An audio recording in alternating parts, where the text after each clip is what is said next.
and this is Communities Live with Susie Casson. And with me, Andrew Tildesley, and joining Susie on the phone should be Jay Baker. Are you there, Jay? I am indeed. Hello. Oh, hi Jay. Hello. Hi. Hiya. So you're the manager with AFC Unity? I am indeed, yes. Yeah. Yep. Can you tell us a bit what AFC Unity is? Well, it's an independent women's football club, so it's focused only on women because women have historically been excluded from a lot of football. I mean, it was banned from Football League grounds from 1921 to 1971. So we're one of the few. There are quite a few out there, but we are one of the few that are just dedicated to women's football. And we're also quite keen on that kind of old traditional sort of grassroots, community-driven kind of football, which we've kind of lost our way a little bit with all the sort of multimillionaires in the top flight of the football leagues, really. So that's kind of what we're focused on, is that link with the local community. Great. So how did AFC Unity come into being? Well, it was an idea of mine and my co-founder, Jane Watkinson. She's played football all her life. She played at the Centre of Excellence, things like that. Top footballer. We both got a background in social enterprise, and I'm a feminist, so like she is. So we were like, okay, let's do something for the community, but through football. And I think football, obviously, as we've seen with the Euros, it can be quite a divisive thing, but it's also a really useful thing to bring people together. And what we find is a lot of people that get involved with the football club, with the football sort of as a conduit to sort of raising awareness about important issues in the local community, really. Great. So you're the team manager. What is your role as manager? Well, sort of, I suppose, traditional management in the sense of sort of picking the team and doing a lot of the coaching. But also, I tend to focus a lot of my time on just kind of running the club, really. Or at least I get the credit for it. Jane does most of it, but I tend to get the credit for it because I've got the name manager sort of thing. Great. So in what ways would you say that AFC Unity has a fresh approach as a football team? I think, we're very keen on not just engaging women in the sport, regardless of their background, whether they've kicked a ball or not before, or whether they've left the sport and then returned to it. We've got programs that are for all different kinds of people from different backgrounds, all ages. So we're very keen on keeping those options open, that if women haven't really played much football before, they can. And it's also very much focused on the empowerment of the women. So there's a lot of skill sharing that goes on in sort of like the Solidarity Soccer sessions that we have, which is sort of about the empowerment of the women, really. So rather than me just kind of shouting at people all the time, we don't call them drills either, we call them training exercises. We try and get as far away from a military training camp atmosphere as we possibly can, really. So it's all about people-focused training. Great. So if someone was thinking about becoming involved with AFC Unity, do they need any previous experience of playing football? No, not at all. We've also got a lot of volunteering opportunities as well, so there might be people just involved in sort of the community projects that we do, or it might be people that are wanting to help out with a bit of coaching or physio or sports journalism or sports psychology. We've kind of offered all those roles in the past. But also because we've got these sessions where women can come down, some of them have been in their 40s or 50s, they've said they've never really kicked a ball before, but they want to give it a go.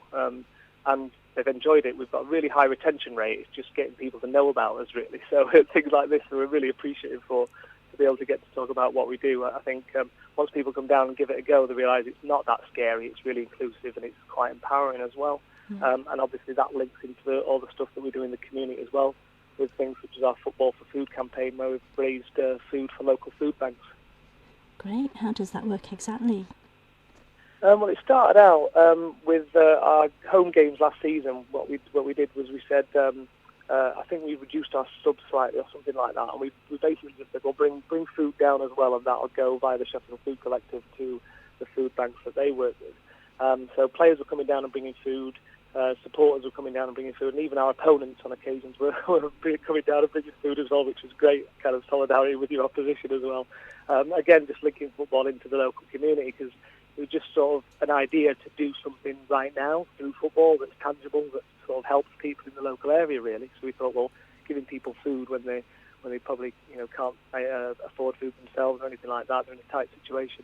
It's just something tangible that football can do right now. Great, sounds a great initiative. So how is AFC Unity doing at the moment? Do you play regularly?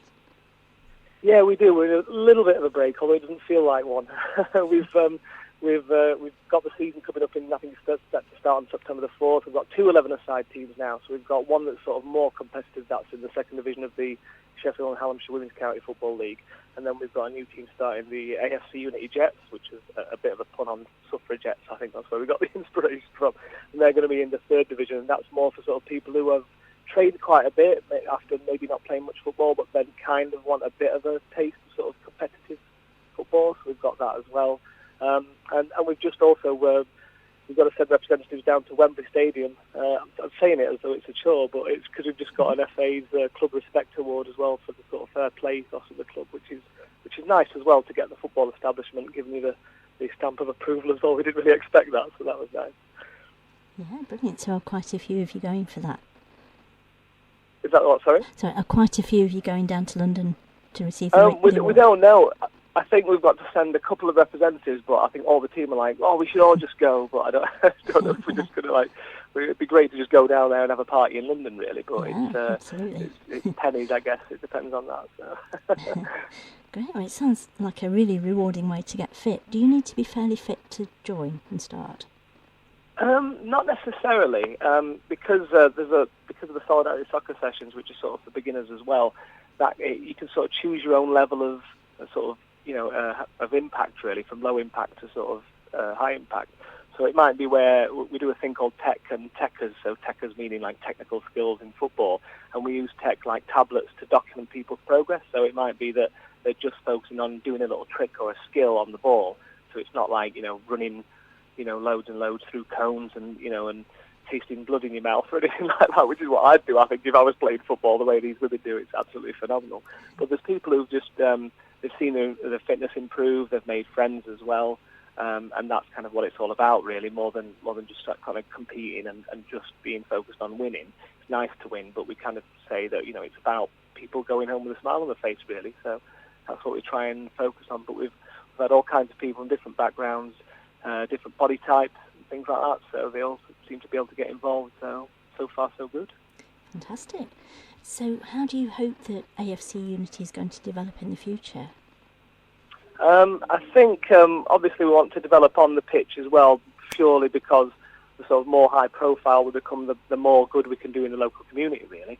But we want to, sort of increase our Football for Food campaign. We've just run a tournament where we had teams coming from as far away as London and Bristol. That was last Saturday at the UMIC Centre, and we've kind of had to respond to popular demand by maybe having to think about having that as an annual tournament, because the teams, instead of having an entry fee, they just donated food. So that was part of the Football for Food campaign as well. So we'll probably do more of that as well, and hopefully just branch out more across the communities, across Sheffield, really, just to sort of reach more people, because there does seem to be quite a big demand for this. I think it's quite intimidating for a lot of women, the idea of joining a football club, especially if it's a more established football club. I think it's a bit daunting sometimes. It is for me as a guy playing football. It's like, oh, it's going to be really competitive and a bit intense. So I think there's definitely a demand for it. Yeah, it sounds fantastic. A really fresh approach to the sport, isn't it? I think so. Yeah, thanks. Yeah. So how can people find out more about AFC Unity?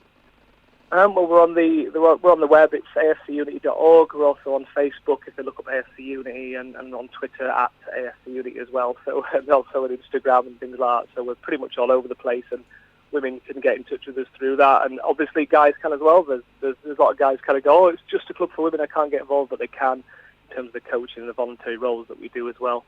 We try and provide opportunities for men to get involved in sort of the running of the club as well. So that's always